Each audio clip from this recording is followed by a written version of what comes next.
Terpidana kasus KTP elektronik Setia Novanto telah bebas bersyarat dari Lapas Sukamiskin pada Sabtu 16 Agustus kemarin. Hasil pemeriksaan peninjauan kembali atau PK, batas hukuman mantan Ketua DPR itu telah melampaui waktu. Menteri Imigrasi dan Pemasyarakatan Agus Andrianto menyatakan Setia Novanto harusnya telah bebas pada 25 Juli lalu. Karena sudah melalui proses asesmen dan yang bersangkutan berdasarkan hasil keputusan PK itu sudah melampaui waktunya. Harusnya tanggal 25 yang lalu. Oke. Setia Novanto mendapatkan pembebasan bersyarat 1 hari sebelum Hari Kemerdekaan ke-80 RI, usai menjalani hukuman lebih dari 7 tahun di balik jeruji besi. Di April 2018 lalu, ia dinyatakan bersalah dan divonis 15 tahun penjara oleh Pengadilan Tipikor Jakarta. Terdakwa Setia Novanto telah terbukti secara sah dan meyakinkan bersalah melakukan tindak pidana korupsi yang dilakukan secara bersama-sama sebagaimana dakwaan kedua jaksa penuntut umum.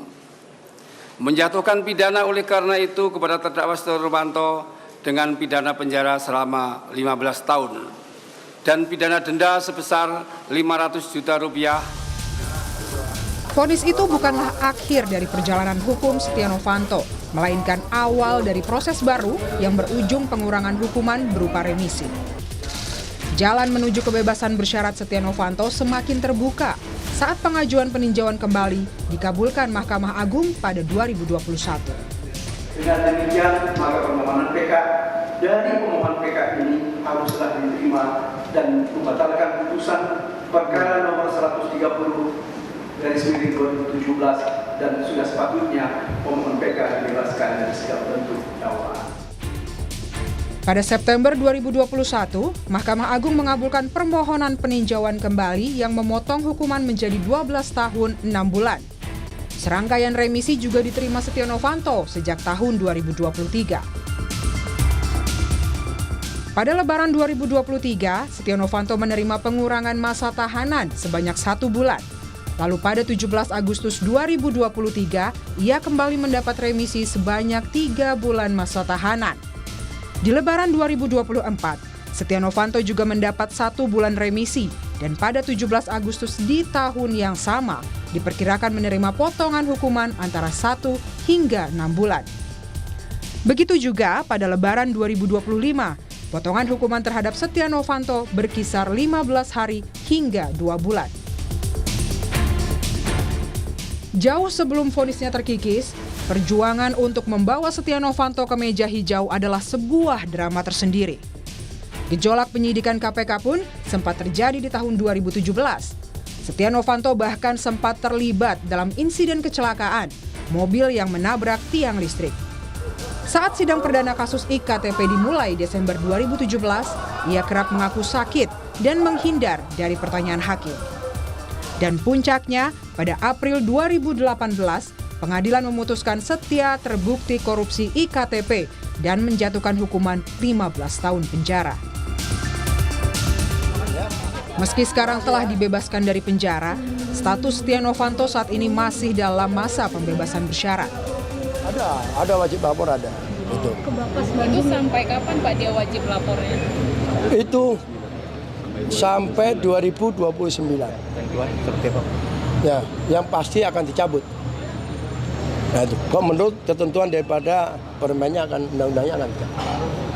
Itu ya. Peneliti Hukum Universitas Andalas Ferry Amsari menegaskan, keputusan bebas bersyarat yang diterima Setia Novanto bukanlah hal yang baru. Pasalnya, banyak keistimewaan yang diterima Setia Novanto selama menjalani proses hukum. Dan dalam kasus Setnov ini semua orang sudah tahu bahwa dari awal banyak sekali pengistimewaan kepada Pak Setnov ya. Ruangannya ber-AC, ada kulkasnya, sangat mewah ya. Jadi ini bukan sesuatu yang mengherankan publik akan terjadi di konteks kasus Pak Setnov. Sementara Wakil Ketua Umum Partai Golkar Ahmad Doli Kurnia menegaskan bebas bersyarat yang diterima Setia Novanto telah sesuai dengan aturan yang berlaku. Dirinya pun mengklaim tidak ada intervensi apapun dari partai terhadap proses hukum yang dijalani Setia Novanto.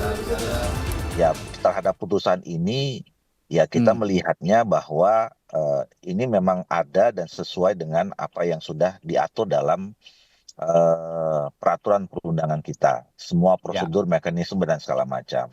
Nah, soal adil dan tidak adil, saya kira itu memang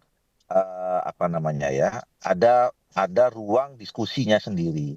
Kita kan cuma hanya menerima ya putusan itu. Partai Golkar dalam posisi tidak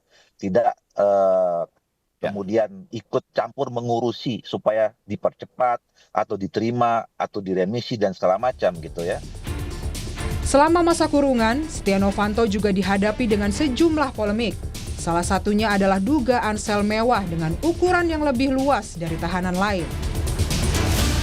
Mantan penyidik KPK Praswat Nugraha yang pernah ditugaskan untuk menangkap Setia Novanto menyatakan, keputusan bebas bersyarat Setia Novanto sangat melukai hati rakyat. Tentu saja ini adalah kado yang sangat menyakitkan untuk kita, rakyat Indonesia semuanya, di hari kemerdekaan kita ke-80 justru malah para koruptor atau kemudian koruptor kelas kakap masuk dalam salah satu big fish corruptions, justru mendapatkan keistimewaan, justru malah mendapatkan pembebasan bersyarat, justru malah mendapatkan putusan PK yang tidak berpihak kepada keadilan masyarakat.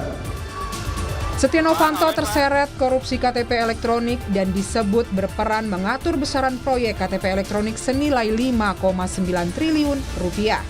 Di tengah riuhnya penegakan anti korupsi, apakah koruptor kelas kakap seperti Setia Novanto layak diberikan pembebasan bersyarat? Tim Liputan, Kompas TV.